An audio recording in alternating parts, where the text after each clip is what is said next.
Welcome to the Stark Reflections on Writing and Publishing podcast. There has never been a better time for writers. More information, options, and opportunities are available to you, but navigating these requires insight. Join Mark Leslie Lefebvre as he draws upon more than a quarter century of experience as a writer, a bookseller, and a trusted book industry consultant to explore and reflect on the writing and publishing landscape to help you make informed choices on your writer journey.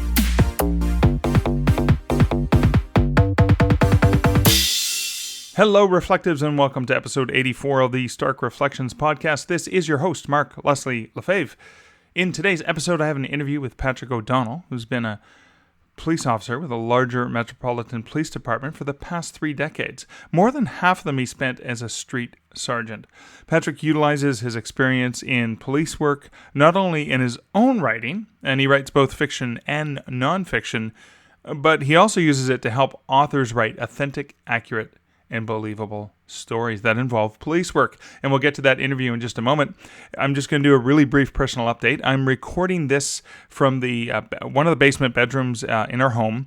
I was away last week. I was traveling, and Liz is off for the summer, and she's a very handy person who loves to get her hands dirty and do work around the house. So she has actually completely ripped the carpeting, took all the bookshelves and all of the stuff out of my office, ripped up the carpet, and she's in the process of putting in a really wonderful hardwood-looking laminate flooring for me. She's actually also building me a desk that I can have a stand-up desk as well as a sit-down desk side by side. So I like to stand when I record the podcast, and I like to sit some parts of the time. But of course, because us writers live this sedentary lifestyle, I think it's more important for me to be able to stand more often. And I'm really excited about it, and I'll show some pictures of that in the following weeks as that gets finished. But she has these plans that she's designed where she's actually going to, the stand-up part of the desk is going to be a combination bookshelf, so there'll be reference books, etc., on the front of the desk, sort of facing into the room. And then on my side, of course, will be the place where the chair or the stool can push underneath, or where I can stand and be able to do my work as well as record audio as well. So that's it for personal update. I want to get to the winners, because it is July 11th as I'm recording this, and on July 10th was the last day that you could enter comments on episode 81, which featured Jim Kukral and his new book Unskippable, for a chance to win signed copies. So the first winner, and this is the winner of the signed copy of Jim Kukral's new book Unskippable, is Amy Tasukata.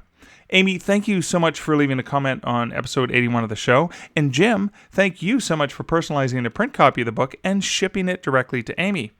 Now, Amy has already contacted me with the address to ship it to, and the address has already been sent over to Jim for his personalized touches.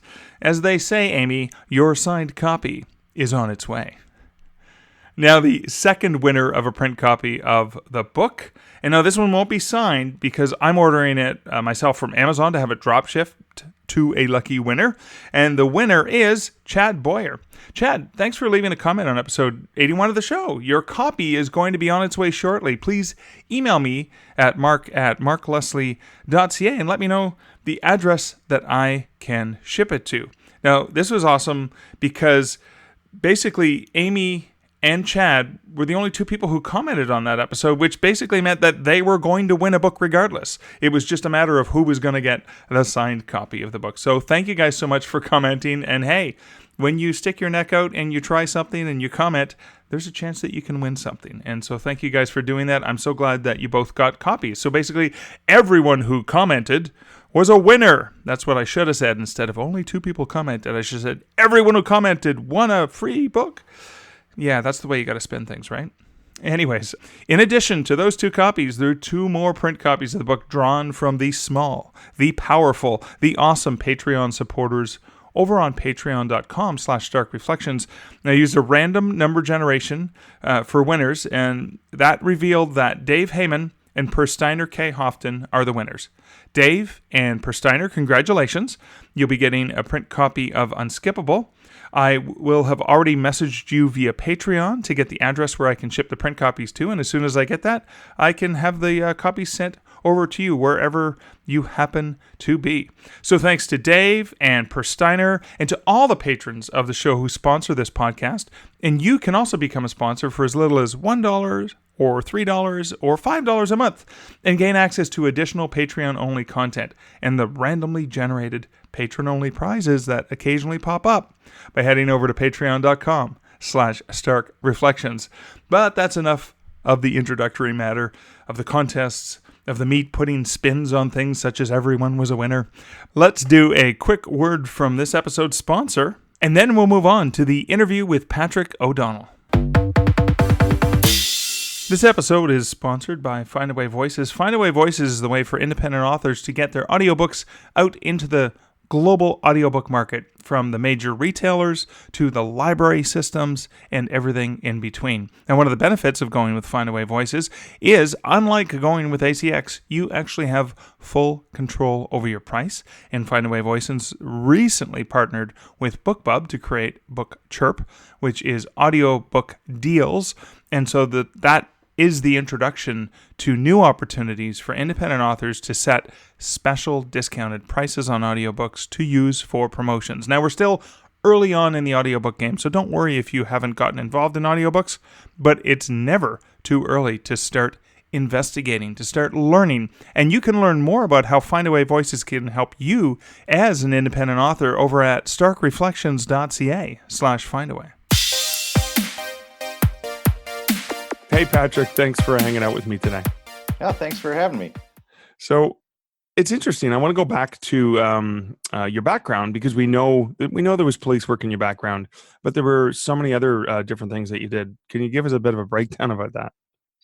Yeah, but before I do that, if I could just read a little blurb here. Okay. I do not officially represent any specific police or law enforcement agency and do not intend for any of this conversation to be legal advice. If you think you need a lawyer, you should probably get one. That is important to say. Thank you. Yeah, you betcha. But as far as my life before police work, I went to college, got a 4-year degree in sociology. My minor was criminal justice, and I had almost enough for another minor in music. When I started college, I was going to be a band director, a high school band director. That's what I went to school for. Music was your passion? It was, but the thing was, I was also working full time. I financed my own education, and I was going to school full time.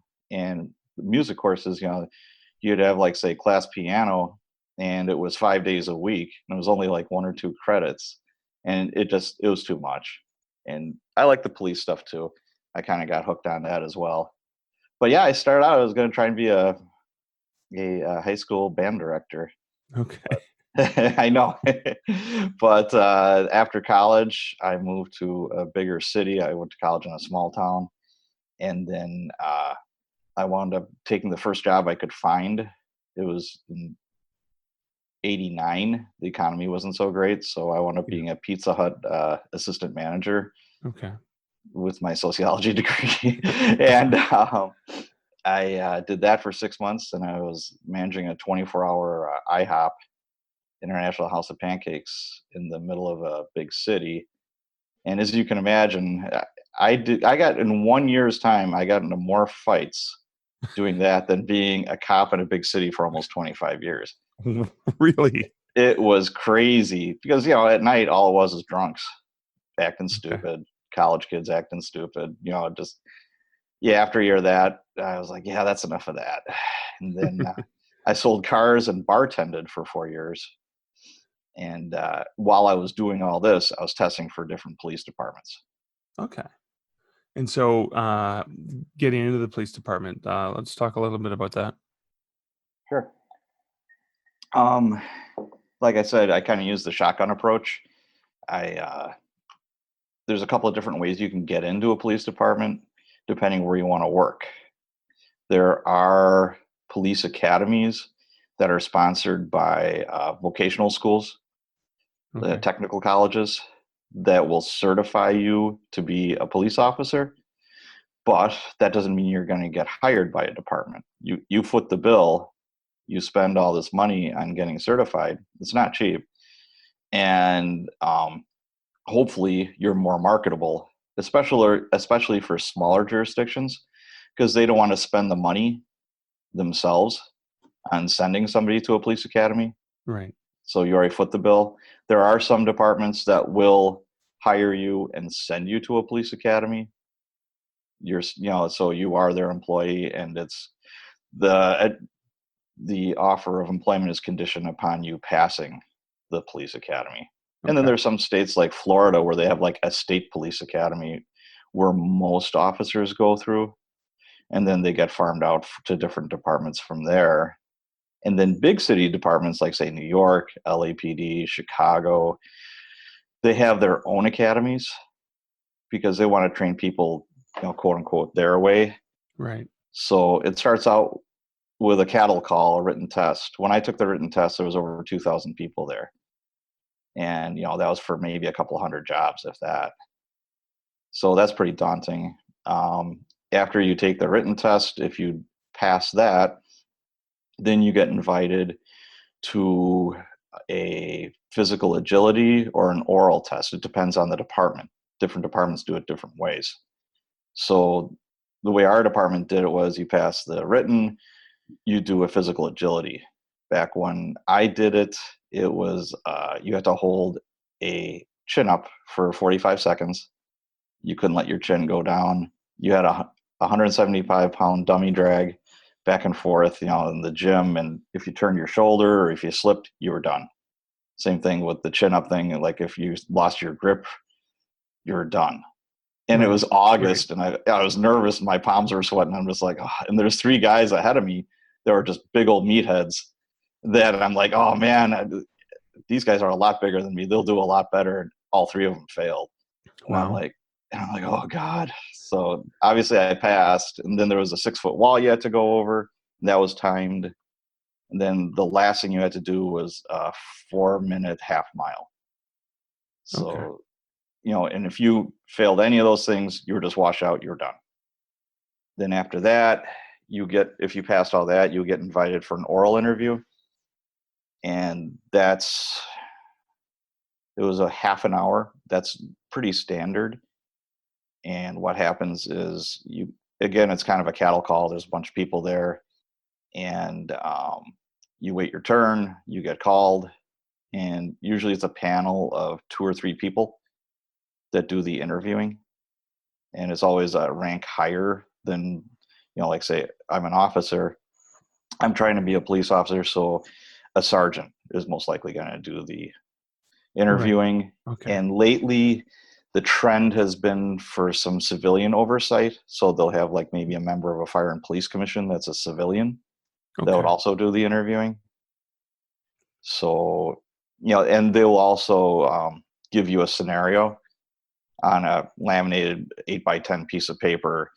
I still remember mine, that's like over 30 years ago, because I waited 4 years. I was on a list for 4 years. Okay. And it was, they want to make sure you're of good moral character. The scenario was you're with your partner at a wedding reception, and you notice your partner took a couple envelopes out of the basket. You're there on a call. You're not there socially. You're there officially. So he's stealing. What do you do? That kind of thing. Okay. So after you pass all that, then they'll offer you a position contingent upon you passing a physical exam. So for us, we went to a city doctor. It was like a big clinic. It was kind of like the military where there's a bunch of you in there, and there's different rooms. Okay, there's the eye room. That's where you take your eye test.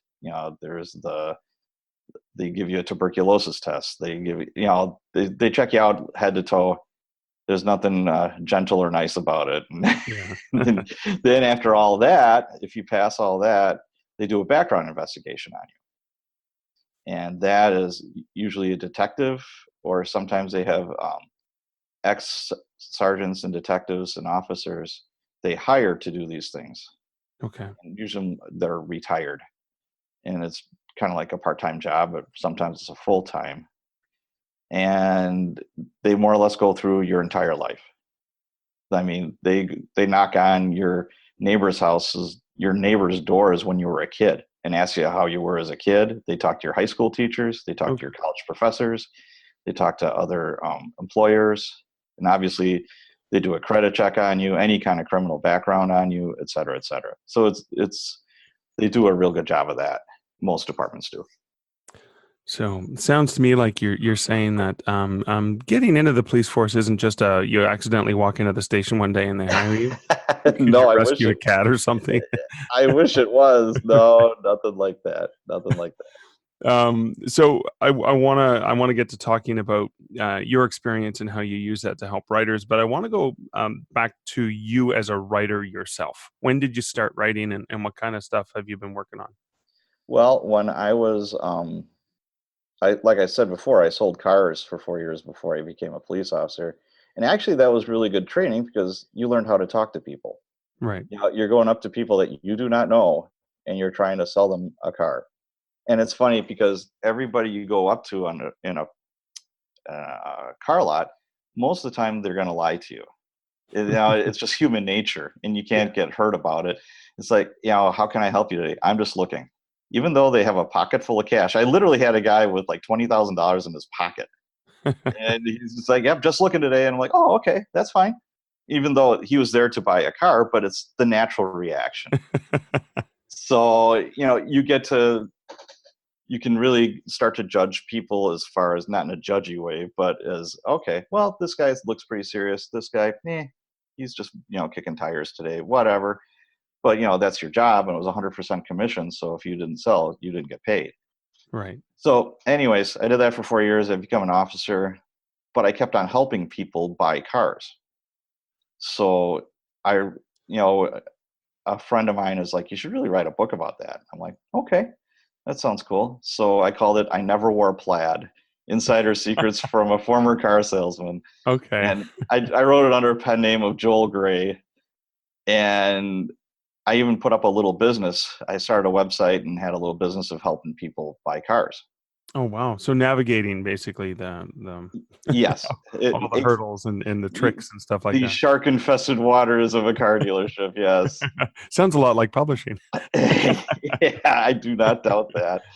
But yeah, I did that, and I quickly discovered that people don't want that. They want somebody to do it for them. They don't Oh, want really? somebody teaching Okay. them how to do it. They want you to just do it. Right. And you know what? And car buying is evolved quite a bit. It's still the same in many ways, but there's one price places. People are willing to pay a little more money, or sometimes a lot more money, just so they don't have the hassle. So they don't have to talk to a salesman, or the salesman is like, that's the price on the window. I mean, there's no haggling. I'm not going to go back and forth with my manager, hey, Yeah. maybe I can do this, that kind of stuff. So people appreciate that. But circling back, a friend of mine is like, you should really write a book. And I'm like, how am I going to write a book? And I mean, I had in my head, it's like, well, I have to get an agent. I'm going to need a publisher. And I really don't know that much about this stuff. So I wrote it. I just put it on a Word doc, and a good friend of mine is really, really into politics, and he knew another. He had a friend that owned a small publishing house, and she was an assembly person, I believe. I don't know. She was in politics also, and she had an agent in New York, and she had quite a few books. And I said, could you pitch it for me? Here's the manuscript, pitch it. He says, all right, yeah, no problem. So he does it. I get a phone call from her. I love it. This is great.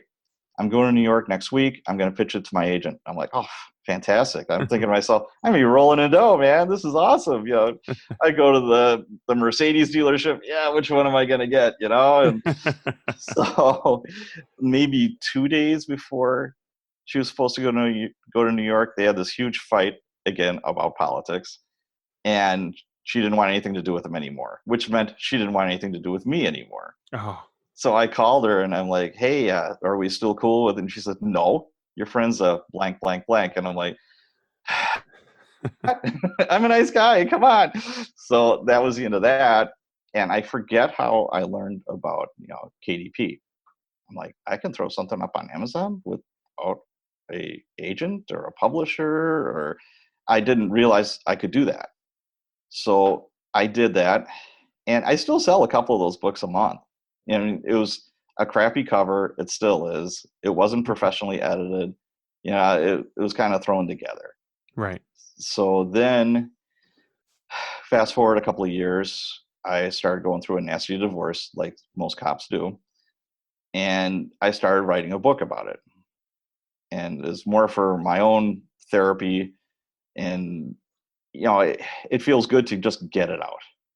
Writing books can really make you feel good as if you're going through something. Right. And I wanted to help other people that were going through, don't make the mistakes I made.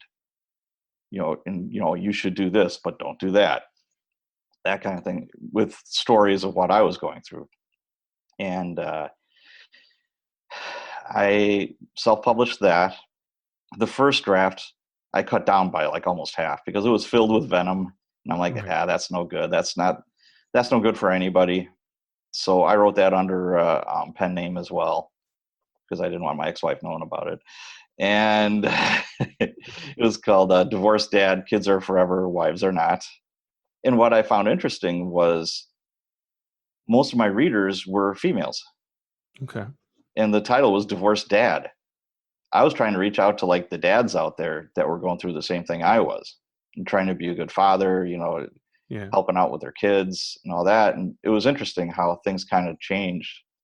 Hmm. And unfortunately, I found out also people don't like reading books about divorce. They think it's like, oh God, if I read this, I'm going to get divorced. It's Right. like they're going to catch a cold or something. So that was the end of that. So then I wrote a book called Mad City. It's post-apocalyptic because I like post-apocalyptic fiction. And a buddy of mine, who was another sergeant on the department, he was writing a post-apocalyptic book, and he threw it up on Amazon, and he made a ton of money on it. And I'm just like, wow, that's cool. I should do that. So I did, and I did pay for an editor, but the editing wasn't that great. I got Okay. dinged a few times on that, and it sold okay, not great, but okay. So I started writing a sequel, and just as luck would have it, I just put a picture of myself wearing a big furry police hat, smoking a cigar, and like, hey, my name's Patrick O'Donnell. If you have any police questions, I'd be happy to answer them for you, because there isn't a lot of reference material out there for writers about police procedure. All the vast majority of the information you get is what you see on TV, what you read in books, and most of that's BS. Right. Not all of it, but a good chunk of it is. So the response was overwhelming for that. I shelved the sequel to Mad City, and I wrote this book, Cops and Writers. This is the first book, and I have the rough draft done for the second book, which will go more into the investigative side. This is from the academy to the street, which Okay. is more basics. Right. I'll get a little deeper into the weeds on the second book.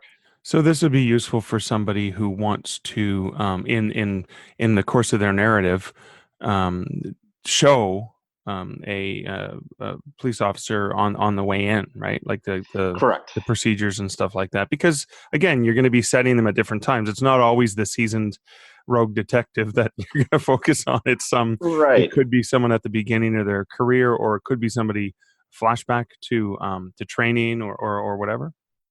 Absolutely. We all start from this point. Right. Every cop that or sheriff's deputy all start as rookies. They have to go through field training.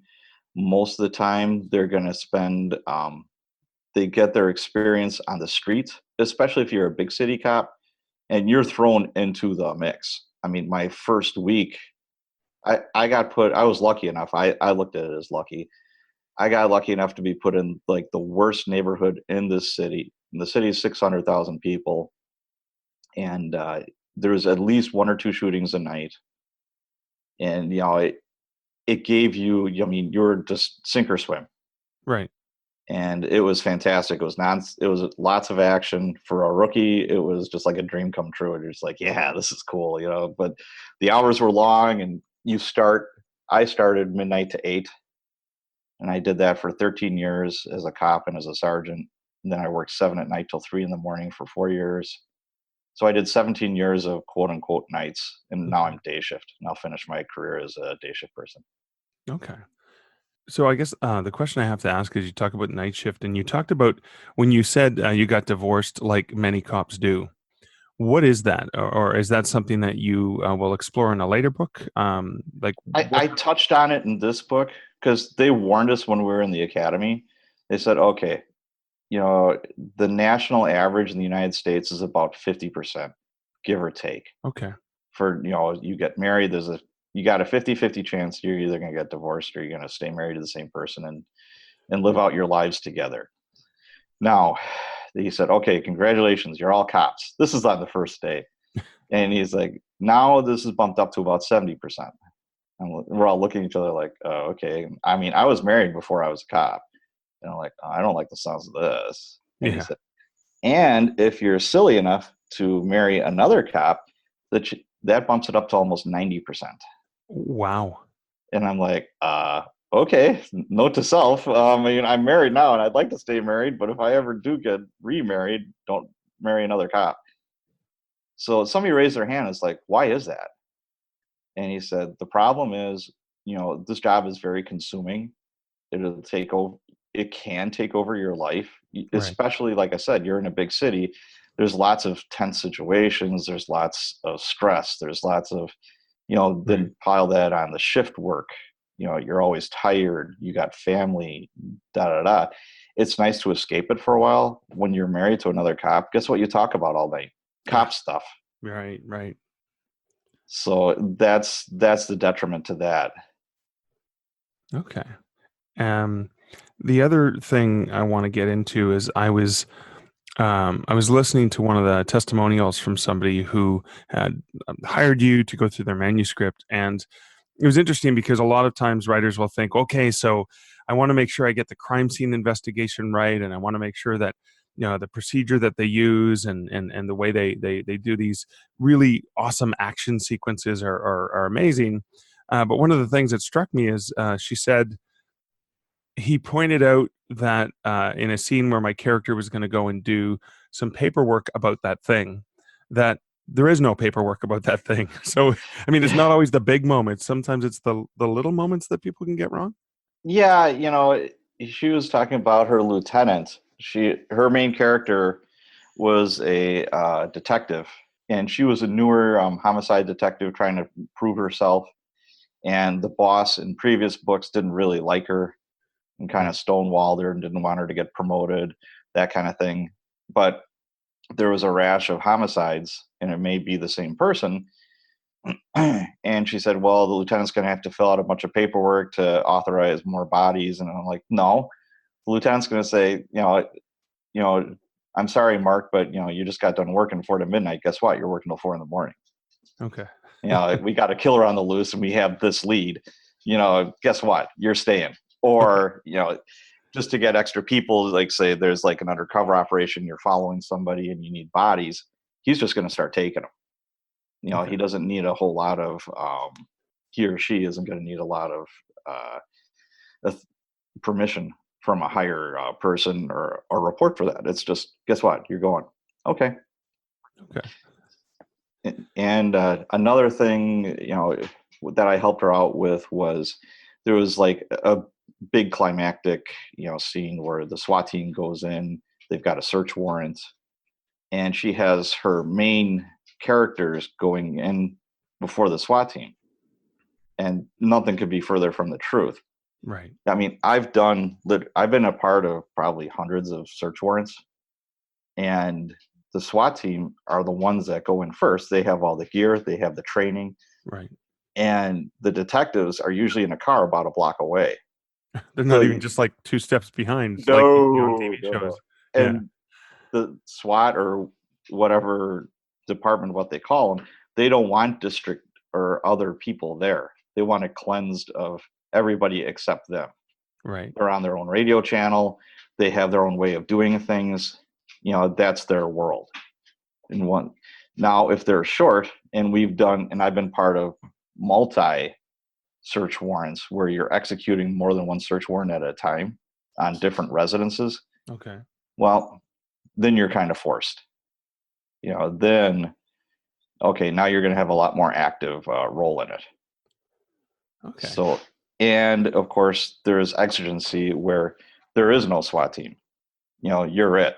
Especially when you're working at night, there is no SWAT team at night.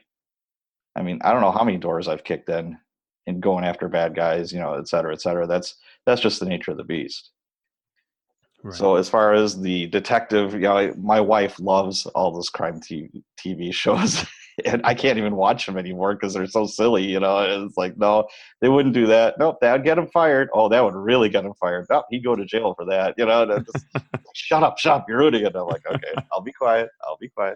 Now, is that something that you work on with the authors that you work with?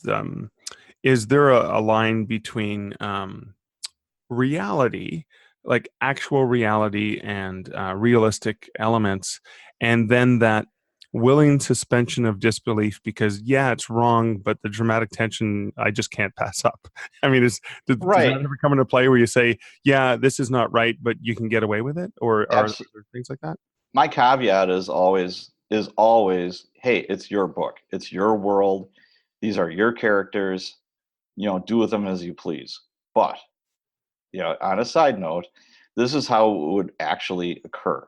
Right. So I think it's important that they know, it's like, okay, it wouldn't happen exactly that way, but maybe I could fudge it a little bit, in a couple of different directions to fit the story. And I was like, yeah, totally cool. That's great. But you kind of need to know where your base is. Like in my book, I said, you know what, I'm your compass. When you start going way off course, come back. And, you could see exactly, where this actually would be occurring, how it would be occurring, because sometimes it gets so out of whack. I mean, my wife loves Hawaii Five-0. Yeah, and it's so funny because I watched it too because I like Hawaii. I like shows that are shot on location. Right. Yeah, it's like, God, I wish I had the money to live there. Or at least go on a nice vacation there. I've been there one time in my life, and it was awesome. But the interrogation room where they have the guy handcuffed behind his back, they're slapping him up, they're shoving guns in their mouths. They're doing it. All of my jaws just like dropped to the ground. I'm like, yeah, that would get you fired. You would go to jail yourself. Right. It's like, oh my God, no. And that crazy thing called Miranda, sometimes they use it, sometimes they don't. It's like, all right, everything that was just admitted is completely, it will be thrown out in court. It's like, Right. all right. So to take a bit of a different turn, you've done a number of different books, and this one, which sort of fits the current need, right? The current role that you Correct. have. What have you learned through the course of this, writing and publishing these books? What have you learned about marketing that would be valuable for writers to understand? Well, first off, I wrote about something I really know. Okay. They say write about what you know. And I know about this. I've testified in homicide trials. I've testified in speeding ticket trials or blowing the stop sign, trial. And I'm considered an expert when I go up on the stand. So step one is write what you know. And I think that's very helpful. You hear find your tribe, find your tribe. Right. And I was looking around after I put that post up on 20 books to 50K, hey, you can ask me any questions you want. And I got an overwhelming response from that. But then I started looking around. I'm like, there's got to be other groups out there that are doing something similar. So I did some digging and I did find a couple of groups. One is called Legal Fiction. It's a Facebook group. That's real good if you want to get into the weeds of either criminal or civil, like cases, what would actually happen in court. Right. Can you sue somebody for that? Jennifer Weir-Servino does that. That's her group. There's a trauma fiction, and there's a bunch of medical people in there. So, okay, if somebody was shot in the stomach, how long would they last? Right. So when you're crafting your book, these things really help. And then I found another group called the Writers Detective Bureau. And that's B. Adam Richards. He's a detective out in California, and he has a Facebook group and a podcast. Okay. So I started listening to his podcast. I started, and now I'm really good friends with him. And he has a book up on pre-order, the Writer's Handbook, I believe it's called. And I just started mixing with all these people. Now, because of writing the other books, I became friends with, and I reached out to people like Kevin Tumlinson. He's helped me a bunch. Brian Cohen. I went to both 20 Books to 50K conferences out in Vegas. That's how I got hired to help Carol out with her manuscript. Okay. Yeah, we were just talking, and she's just like, "You're the cop guy. You're the one that had that crazy hat on." I'm like, "Yep, that's me."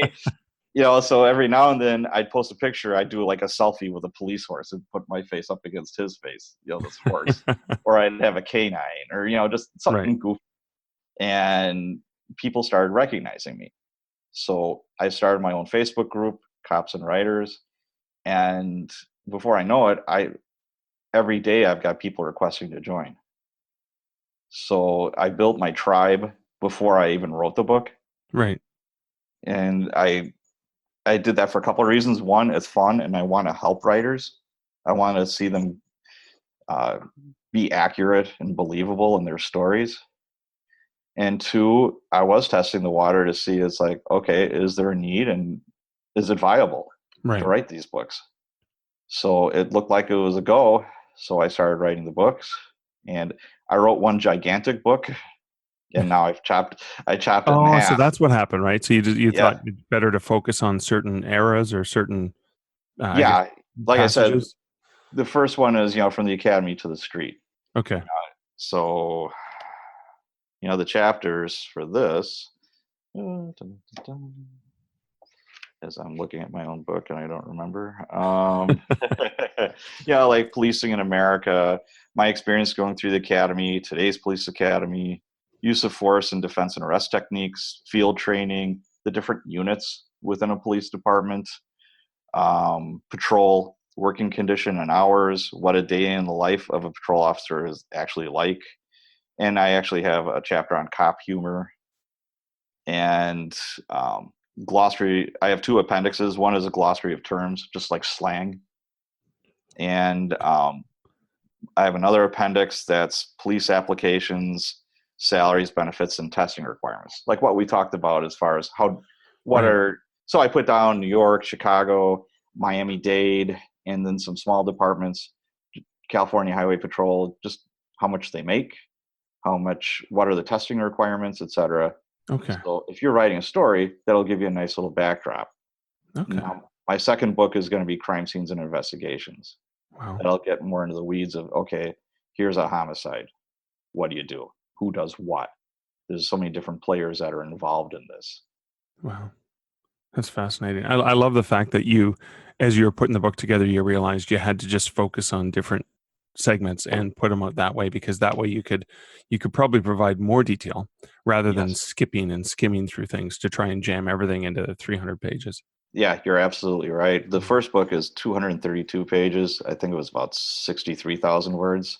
And I've got the other book is going to be about the same size. Okay. And when's the next one coming out? And what's that? Or do you have that planned out yet? I do. I have the rough draft, Right. and I'm going to have to go through it again.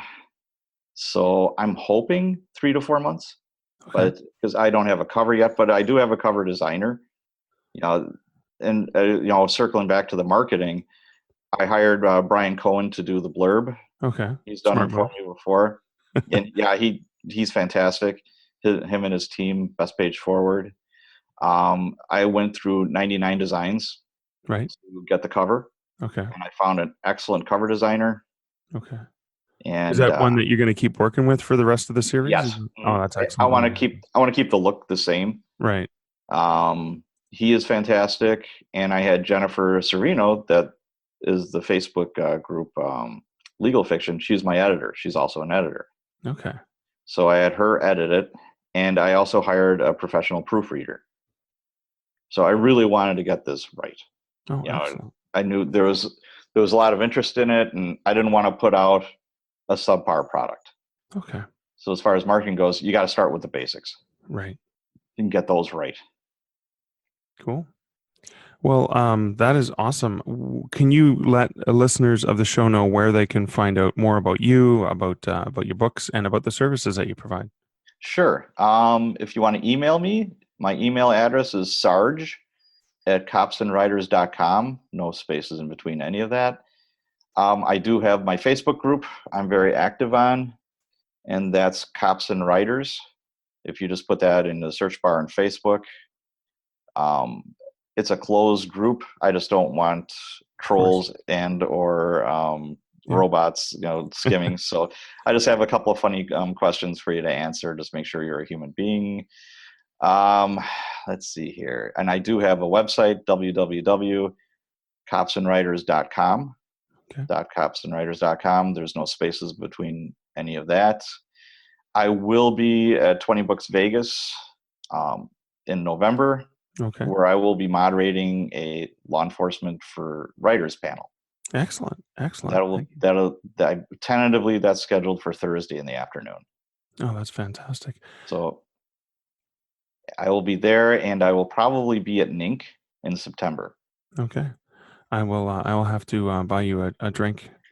Well, I'm okay with that. At the Shark Tooth Tavern. I'll buy you the drink on the night that Mark Dawson has the open bar. How's that sound? Hey, that sounds fantastic. Yes. Actually, open up that wallet. Speaking of buying things, I actually want to offer a print copy of the book to one of the listeners to this podcast that I'd like to purchase so that they can benefit from it. And then obviously you can get benefit from the sale. Would you be willing to, if people left a question on starkreflections.ca on the episode, would you be willing to answer the question? And then anyone who asks a question gets entered in a chance to win a copy. I would love to do that. Oh, thank you. That'll be a lot of fun. So after our interview, I'll outline the specifics of how people can win and what the deadline is. But Patrick, I want to thank you so much for sharing your insights about your writer life, your police life, and as well as the way that you can help writers with their own police work writing. You betcha. Thank you. Well, there you have it, the interview with Patrick O'Donnell about the latest book that he's written, Cops and Writers. And yes, we just gave away some free copies, and we're going to give away more free copies. Why? Because the patrons of this podcast are so awesome. I want to reinvest that back into you, the listener, and you, the patrons. So if you leave a comment on episode 84 of this podcast, you can leave a comment or you can leave a question for Patrick, and I will poke Patrick when those questions come in so he can answer them. You can leave them up until July 31st, 2019, and after that, I'm going to do a random drawing for a copy of the book that's going to be shipped to you, a print copy of Patrick's book, and also all patrons of the podcast will also be put into a random draw for the book as well. So one of the patrons is going to get a book as well as somebody who leaves a comment. And if you're a patron who leaves a comment, then you get two chances. Isn't that exciting? So thank you, Patrick, for being willing to answer those questions. And thank you in advance for your comments and questions. And looks like a great book to have. Now, reflecting on that, I wanted to go back to the fact that this isn't just a generic book about policing.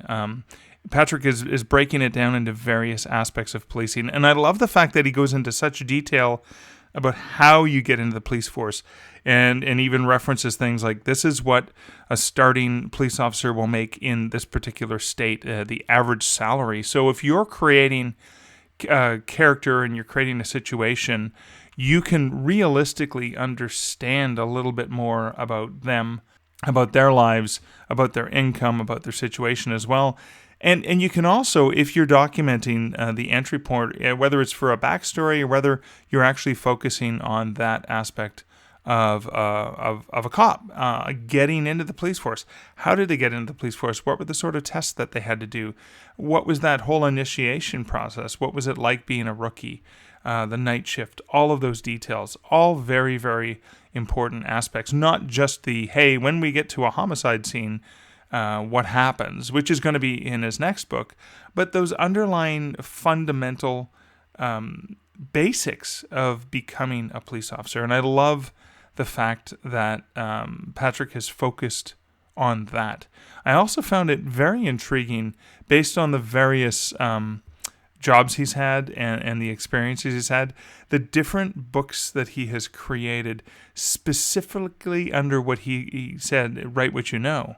So obviously the car dealership one, how to deal with car salespeople and how to navigate that.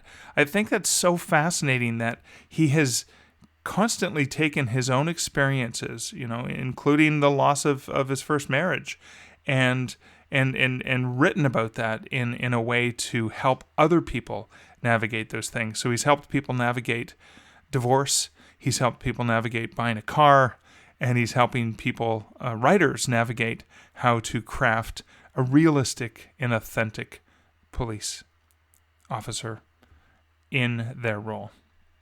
Now, just to reiterate that none of the advice that Patrick offered is meant to be construed as legal advice and is not meant to represent the views of any police force out there. It is basically advice to help make writing a little bit more realistic. And if you need a lawyer, you should get a lawyer. Well, that's it for episode 84 of the Stark Reflections on Writing and Publishing podcast. Thank you so much for listening to the podcast. If you find this podcast valuable, I would really appreciate it if you either left a review for it or shared it with a friend that you think would find value in it. So until next week and until episode 85, this is Mark Leslie Lefebvre wishing you great writing and good Stark Reflections. Thank you for listening to the Stark Reflections podcast. You can find show notes for each episode at starkreflections.ca.